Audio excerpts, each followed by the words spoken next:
অশেষ মেহেরবানিতে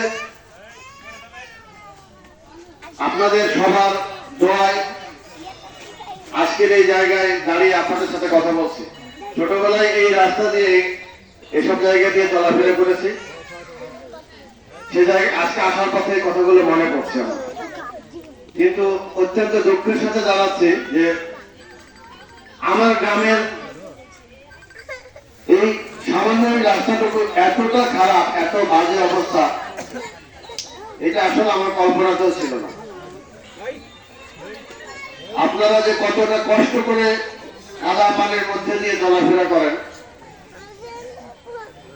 আমি আমার এই আমিনপুর পশ্চিমপাড়া সহ আমার গ্রামবাসীর মা বোনেরা, চাচারা, ভাইরা যারা আছেন, সবাইকে আমার ব্যক্তিগত পক্ষ থেকে তথা বাগমারাবাসীর পক্ষ থেকে আসসালামু আলাইকুম।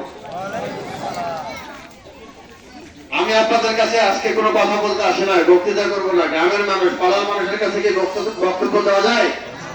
আমি তো আপনাদেরই সন্তান, তাই কিনা? তো সন্তানরা আসবে দোয়া নিতে, আমিও এসেছি দোয়া নিতে। আমি কিন্তু শুধুমাত্র আপনাদের কাছে দোয়া নিতে এসেছি, আমি বক্তব্য দিব না। রাজনৈতিক বক্তব্য আমি যেহেতু রাজশাহী জেলার সকল উপজেলা এবং পৌরসভার আমি নেতৃত্ব দিই, দীর্ঘদিন নেতৃত্ব দিচ্ছি, আমার সব জায়গায় বক্তব্য দিয়েছি। আমার বাগমারারও বিভিন্ন প্রান্তে আমি প্রতিদিনই বক্তৃতা করি। আজকে আপনাদের সাথে আমার বক্তব্য না দিয়ে আপনাদের কষ্ট এবং আমার কাছে সুখ দুঃখের কথা শুনবো এবং বলবো, এটার জন্য আমি এসেছি আর দোয়া নিতে এসেছি। আপনাদের যে কষ্টটা আমি দেখছি, এই কষ্টটা আপনাদের না আমার, এবং ব্যর্থতাটা আমার। ব্যর্থতাটা কি? দীর্ঘ 16 বছর এই স্বৈরাচার যেভাবে ক্ষমতা দখল করেছিল, ক্ষমতা দখল করে তারা যেভাবে লুটপাট দুর্নীতি করেছে, যার কারণে কিন্তু শুধুমাত্র বড় বড় বাজেট হয়েছে, কিন্তু উন্নয়ন হয়নি। যদি উন্নয়ন হতো তাহলে আমাদের আজকের এই যে রাস্তা দিয়ে আসলাম, এই রাস্তার অবস্থা এরকম থাকতো না, অন্তত পরিবর্তন দেখতে পেতাম। আমরা দীর্ঘদিন, আমরা ছোটবেলা থেকে গ্রামের চেয়ারম্যান দেখছি না, কিছুদিন আগেও তো চেয়ারম্যান ছিল আপনাদের গ্রামেরই মানুষ। মানে আমরা লক্ষ্মণ থেকে বানাইপুর পর্যন্ত একটাই গ্রাম মনে করি। আমি কিন্তু আলাদা গ্রাম মনে করি না, আমাদের গ্রাম একটা, আমাদের পাড়া একটা, আমাদের অস্তিত্ব একটা। সুতরাং আমাদের গ্রামে দীর্ঘদিন চেয়ারম্যান ছিলেন। তখনকার প্রেক্ষাপট একরকম ছিল, রাস্তাঘাট আসলে তখন ওইভাবে করার মতো চেয়ারম্যানদেরও তেমন কিছু ক্যাপাসিটি ছিল না। কিন্তু গত 16 বছরে যেভাবে অন্যান্য জায়গায় কাজ হয়েছে, তার ন্যূনতম কাজও কিন্তু আমাদের এখানে হয় না। এইটা আমাদের দুর্ভাগ্য বলবো, ব্যর্থতা বলবো। পাশাপাশি আরো একটা কথা হয়তো না বললে এটা আমার অপরাধ হয়, এটা আপনারা, আমি মানে দলমত নির্বিশেষে আমি সবার জন্য বলছি। এটা আমার গত 18 সালে নির্বাচনের একটা কথা মনে হলে আমার কষ্ট পায়। এখানে আছেন আমাদের এই ওয়ার্ডের একজন মেম্বার, নারী প্রতিনিধি, আমি নানি বলি ওনাকে। তো উনি 18 সালের নির্বাচনে ওনার সাথে একটা খুব খারাপ ব্যবহার করা হয়েছিল। আমি চাই না আগামী দিনে আমাদের গ্রামের মানুষ, প্রতিবেশী যারা আছে, তাদের সাথে কেউ এই ধরনের আচরণ করুন। আপনারা কি চান এই ধরনের আচরণ হোক? চাই না। আমরা চাই একসাথে বসবাস করতে, একসাথে সম্প্রীতি ভালোবাসা নিয়ে একজন আর একজনের শ্রদ্ধা সম্মান নিয়ে বাস করতে চাই। আমরা প্রতিহিংসা রাজনীতি চাই না। কিন্তু আমরা বিগত দিনে সে প্রতিহিংসা রাজনীতি দেখেছিলাম। 5ই আগস্ট যখন শেখ হাসিনা পালিয়ে গেছে, সেই সময় আমাকে উনি আমার ফোন দিয়ে বলে যে নাকি আমার সাথে এই ব্যবহার করেছেন, এখন আমি কি করব? আমি বললাম ধৈর্য ধরেন, আল্লাহর কাছে বিচার দিয়েছেন না ওই দিনে, আল্লাহ তাদের নেত্রীকে পাঠিয়ে দিতে, দেশ ছাড়া করে দিতে, বিচার হয়ে গেছে। আমি সেটাই বলতে চাই, প্রতিহিংসা রাজনীতি আমরা চাই না। আমরা একসাথে বাস করতে চাই, একই গ্রামের মানুষ। তারা ভুল করে জীবনে, আজকে আমরা ভুল করবো না। আমরা এখান থেকে তাদেরকে শিক্ষা দিতে চাই। শিক্ষাটা হবে এরকম ভালো ব্যবহারের শিক্ষা।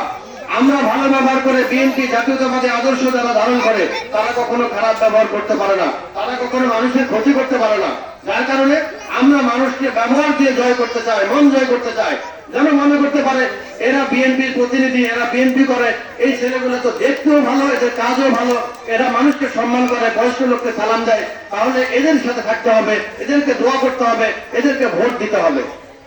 তাহলেই কিন্তু আপনারা মানুষকে বুঝাতে পারবেন যে আগামী নির্বাচনে যেন ধানের শীষে ভোট দেওয়া যায়।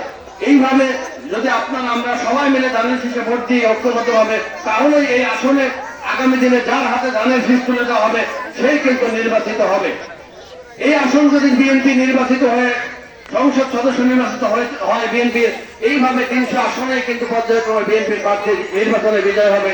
এবং আপনাদের দোয়া সমর্থন নিয়ে আগামী নির্বাচনে, জাতীয় নির্বাচনে বিএনপির ভারপ্রাপ্ত চেয়ারম্যান জনাব তারেক হোসেন, উনি কিন্তু রাষ্ট্রীয় ক্ষমতার কথা কখনো বলেন না। উনি বলেন আমাকে আপনারা ভোট দিন, আমার প্রতীক ধানের শীষকে ভোট দিন, আমার মাকে ভোট দিন, তাহলে রাষ্ট্রীয় ক্ষমতা আপনার রাষ্ট্র পরিচালনার দায়িত্বে তারা কেমন থাকবেন। উনি এটাকে ক্ষমতা বলে না। শেখ হাসিনা কিন্তু আপনারা টিভিতে বারবার দেখেছেন, উনি বলতো আমার শুধু ক্ষমতা প্রয়োজন, পাওয়ার চাই। উনি বলতেন পাওয়ার চাই মানে ক্ষমতা চাই। বিএনপি কিন্তু কখনো বলে না যে আমরা ক্ষমতা চাই। বিএনপি বলে আমরা জনগণের ভোট নিয়ে, জনগণের সমর্থন নিয়ে, জনগণের রায় নিয়ে আমরা রাষ্ট্র পরিচালনার দায়িত্ব চাই। আপনারা যদি মনে করেন যে বিএনপি বিগত দিনে ভালো কাজ করেছে এবং আগামী দিনে আরো ভালো কাজ করবে, তাহলে আপনারা ধানের শীষে ভোট দিবেন। এই ধানের শীষের ভোট নিয়ে, সমর্থন নিয়ে বিএনপি রাষ্ট্র পরিচালনার দায়িত্ব পেলে এই বাগমারা সহ সারা বাংলাদেশ এরকম থাকবে না ইনশাল্লাহ। আমরা যে রাস্তাঘাট দেখছি, আমাদের যে এলাকার উন্নয়ন, যেটা যে অবস্থা দেখেছি, আমি আপনাদের কাছে তারেক রহমান সাহেবের পক্ষ থেকে কথা দিতে চাই, বলতে চাই এই বাগমারা হবে আগামী দিনে একটা শান্তির বাগমারা, এই বাগমারা হবে আগামী দিনে একটা সম্প্রীতির বাগমারা। এই বাগমারা মানুষ একজন আরেকজনের সাথে আত্মীয়তা করবে, একজন আরেকজনের সাথে পারিবারিক সম্পর্ক রাখবে, বন্ধুত্ব রাখবে, ভাই ভাইয়ের বিপদে পাশে দাঁড়াবে। এইরকম একটা সমাজ আগামী দিনে আমরা উপহার দিতে চাই। আমরা বিগত দিনে যে দেখেছি সেই ধরনের সন্ত্রাসী কর্মকাণ্ড বাগমারায় হতে দেওয়া হবে না ইনশাল্লাহ। আপনাদের প্রাণের দাবি আছে, আমি জানি, যেহেতু আপনাদের এলাকারই সন্তান। যদি আল্লাহ তাআলা আমাকে সুযোগ দেয়, সেটাও আপনাদের অধিকার ফিরিয়ে দেবো ইনশাল্লাহ। এখন যারা সেগুলো করে খাচ্ছে সেগুলো পেতে পারবে না। জনগণের অধিকার জনগণ পাবে। সরকারি সম্পদ সরকার, সাধারণ জনগণ, সরকারি সম্পদই কিন্তু জনগণের সম্পদ হয়, সেটা জনগণের মধ্যে থাকবে। আপনারা যেতে চাইবেন সেটা হবে ইনশাল্লাহ। কারণ ব্যক্তিগত লাভের আশায় রাজনীতি আমরা করি না, যারা করছে আগামী দিনে দেখবেন অল্প দিনের মধ্যে তারা হারিয়ে যাবে, থাকবে না ইনশাল্লাহ। আপনাদের দোয়া সমর্থন নিয়ে আগামী দিনে জাতীয় সংসদ নির্বাচন করতে চাই ইনশাল্লাহ। বিগত আন্দোলন সংগ্রাম সহ যারা সত্য এবং সঠিক পথে রাজনীতি করেছেন, তার হাতেই দেশ নায়ক তারেক রহমান সাহেব ধানের শীষ তুলে দেবেন। দেখবেন আগামী কয়েক সপ্তাহের মধ্যে ঘোষণা হবে। তখন বাগমারায় যে ভেদাভেদ, এখন মনে হচ্ছে অনেকে এক একটিতে একক ভাই ধানের শীষের প্রচারণা করছে, অনেকে মনে করে যে অনেকগুলো বুকিং হয়ে গেছে আর অন্য দলের তো একটাই প্রার্থী। কোনো ভয়ের কারণ নাই। আমরা যেখানে বসে ধানের শীষের কথা বলি না কেন, আমরা ঘোষণা হওয়ার সাথে সাথে সবাই এক সাঁতার নিতে যাবো, সবাই ঐক্যবদ্ধ ভাবে ধানের শীষে বিজয় করবো ইনশাল্লাহ। আমাদের এই জাতিকে বাঁচানোর জন্য, সমাজকে বাঁচানোর জন্য, দেশকে বাঁচানোর জন্য, আপনাদের নারীর প্রাপ্য অধিকার পাওয়ার জন্য আপনাদেরকে ধানের শীষে ভোট দেওয়ার আহ্বান জানাচ্ছি। আপনারা কি ধানের শীষে ভোট দেবেন? হলো না, এটা আমার পছন্দ হলো না। আপনারা মনে হয়, আমি সত্যিকারের অর্থে জানতে চাই, আপনারা কি ধানের শীষে ভোট দেবেন? ঠিক আছে, সবাই আলহামদুলিল্লাহ। আপনাদের এই শক্তি, আমাদের মা বোনদের এই শক্তিটা আগামী দিনে আমার নেত্রী, আমার মায়ের শক্তি, আমার নেত্রী, আমার মা বেগম খালেদা জিয়ার শক্তি। বেগম খালেদা জিয়া নারীদের অধিকার প্রথম প্রতিষ্ঠা করেছিলেন, কারণ বাংলাদেশে উনি প্রথম নারী প্রধানমন্ত্রী হয়েছিলেন এবং নারীর অধিকার ফিরিয়ে দিয়েছিলেন। শিক্ষার্থীদের জন্য বিনামূল্যে বই দিয়েছিলেন, উপবৃত্তির ব্যবস্থা করেছিলেন যেন মেয়েরা স্কুলে যেতে পারে, বয়স্ক ভাতা দিয়েছেন উনি, মুক্তিযুদ্ধ ভাতাতে সবকিছু আমাদের বিএনপির সময় হয়েছে। সুতরাং আপনারা আপনাদের অধিকার ফেরানোর জন্য আরেকটা কথা বলতে চাই, ইনশাল্লাহ যদি আল্লাহ তাআলা আমাকে সম্মান দেন, বাগমারার এই মানুষ অবহেলিত থাকবে না।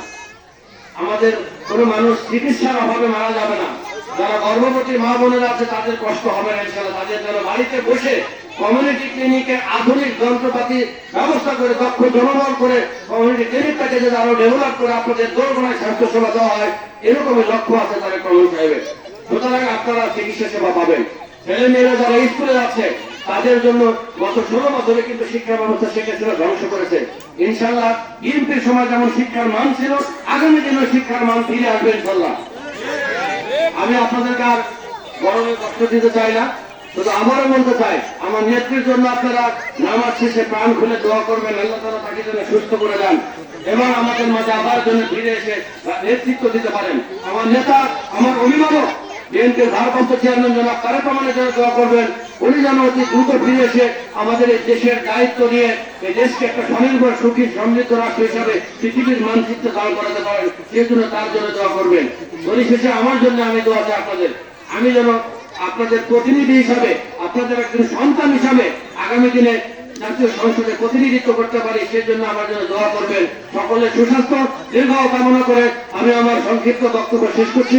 সকলে ভালো থাকবেন, সুস্থ থাকবেন, সকলের শরীরের স্বাস্থ্যের খোঁজ খবর রাখবেন এবং পাশাপাশি আপনারা আজকে যারা আছেন, যারা হয়তো অন্য কাজের জন্য আসতে পারে না, তাদের কাছে আমার এই দাওয়াতটা পৌঁছে দেবেন যেন আগামী দিনে বিএনপি বা ধানের শীষকে ভোট দেন। সকলে ভালো থাকবেন। আল্লাহ হাফেজ। বাংলাদেশ জিন্দাবাদ, বাংলাদেশ জাতীয়তাবাদী দল জিন্দাবাদ। শহীদ রাষ্ট্রপতি জিয়া রহমান অমর হোক।